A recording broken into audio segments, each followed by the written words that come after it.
புரட்டாசி மாசத்துல நீங்க நான்வெஜ் ரொம்ப மிஸ் பண்றீங்க, அதுவும் பிரியாணி எல்லாம் ரொம்ப ரொம்ப மிஸ் பண்றீங்கன்னா கண்டிப்பா அந்த குஸ்கா ரெசிபி ட்ரை பண்ணி பாருங்க.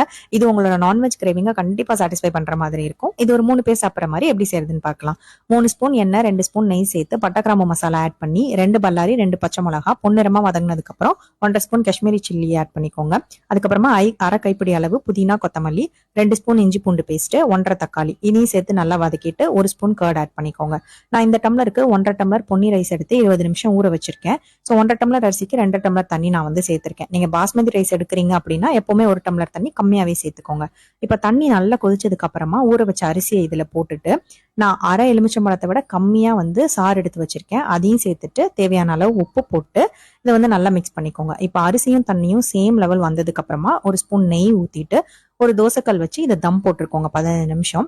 அதுக்கப்புறம் ஸ்டவ் ஆஃப் பண்ணி 10 நிமிஷம் அப்படியே விட்டுருங்க. அதுக்கப்புறம் ஓபன் பண்ணி பாத்தீங்கன்னா உதிரி உதிரியா சூப்பரான ஒரு குஸ்கா ரெடி ஆயிருக்கும். இந்த புரட்டாசி மாசத்துல கண்டிப்பா இதை வீட்டுல எல்லாருக்கும் செஞ்சு கொடுங்க.